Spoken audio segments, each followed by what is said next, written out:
नमस्कार दोस्तों, स्वागत है आप सभी का हमारे YouTube चैनल पर। प्रस्तुत है चाणक्य नीति की एक और वीडियो।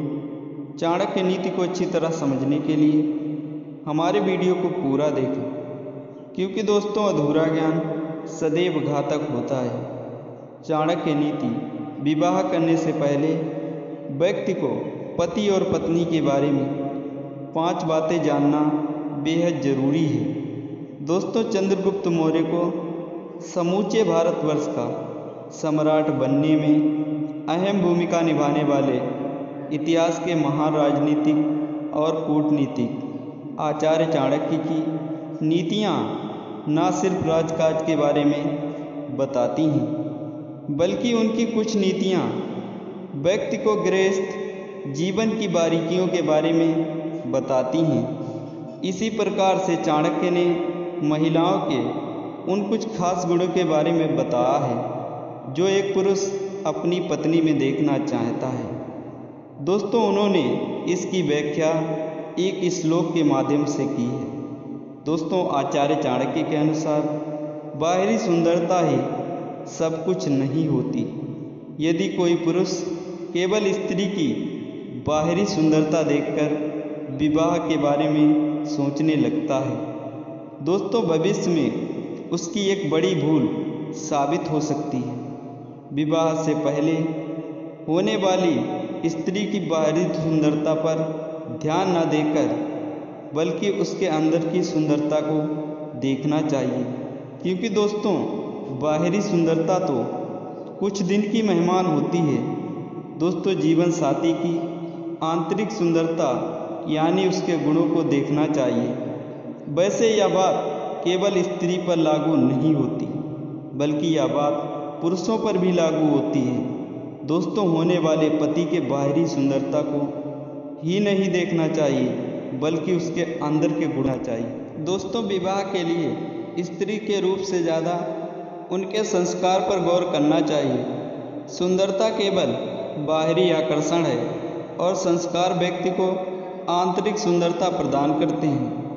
पति के साथ परिवार के अन्य सदस्यों का सम्मान करने वाली महिलाएं घर को स्वर्ग बना देती हैं और आगे आने वाली पीढ़ियों के लिए अच्छे संस्कारों की नींव को रखती हैं। लेकिन यह बात केवल स्त्री पर लागू नहीं होती, यह बात पुरुषों पर भी लागू होती है। दोस्तों, लड़कियों को भी शादी से पहले लड़के के संस्कारों को समझना चाहिए। केवल स्त्री के संस्कारों से परिवार सुसंस्कृत नहीं हो सकता। आगे चाणक्य कहते हैं, विवाह से पहले जीवन साथी के बारे में यह भी जान लेना चाहिए कि उसकी धर्म और कर्म के प्रति कितनी आस्था है। धर्म कर्म व्यक्ति को मर्यादित बनाते हैं और सत्कर्मों पर चलने की प्रेरणा देते हैं। धर्म से विमुख व्यक्ति भी स्वच्छदारी हो सकता है। परिवार को चलाने के लिए मर्यादित होना बहुत ज़रूरी है।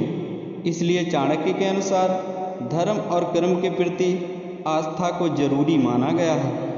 आगे चाणक्य कहते हैं, जीवन साथी में धैर्य का गुण होना बहुत ज़रूरी है। जो स्त्री अपने पति के साथ मुश्किल वक्त में खड़ी रहती है, उसके पति का जीवन हमेशा खुशहाल रहता है। स्त्री को शक्ति माना गया है। शास्त्रों में पुरुषों का बल कहा गया है। शिव भले ही पर ब्रह्मा हैं, लेकिन देवी प्रकृति को उनकी शक्ति माना गया है। उनके बिना भी शिव को सब माना जाता है। इसलिए स्त्री में धैर्य को आवश्यक माना गया है। धैर्यवान स्त्री पति को कठिन समय में निकलने की सहायता करती है। दोस्तों, आगे चाणक्य कहते हैं, क्रोध व्यक्ति का सबसे बड़ा दुश्मन है। अगर आपके जीवन साथी को क्रोध आता है तो यह परिवार के लिए अहितकर है। क्रोध परिवार के सुख और चैन को छीन लेता है। दोस्तों, जिन स्त्री और पुरुष को अपने क्रोध पर नियंत्रण नहीं रहता, वह घर को स्वयं चिंता की आग की तरह पल पल जलाते हैं। दोस्तों, पति और पत्नी में से अगर कोई बहुत क्रोधी होता है तो परिवार की उन्नति नहीं हो सकती। खास तौर पर स्त्री बेहद क्रोधी हुई तो परिवार का विनाश तय है। इसके पीछे यह तर्क दिया जाता है कि स्त्री को शक्ति का भंडार माना गया है। अगर शक्ति को क्रोध की आंच मिल जाए तो परिवार तबाह हो जाता है। इसका उदाहरण शिव और पुराण में मिलता है। दोस्तों, जब देवी पार्वती को क्रोध आया था तो उन्होंने शिव का अंत कर दिया था। जब होश आया तो उन्हें पता चला कि वह विधवा हो चुकी हैं। इसके पीछे देवी पार्वती को धूमवती देवी कहा जाने लगा। दोस्तों, महाभारत में अम्बा के क्रोध ने महायुद्ध करवाया था। दोस्तों, आज का वीडियो यहीं तक। अगर वीडियो अच्छा लगे तो वीडियो को लाइक और चैनल को सब्सक्राइब जरूर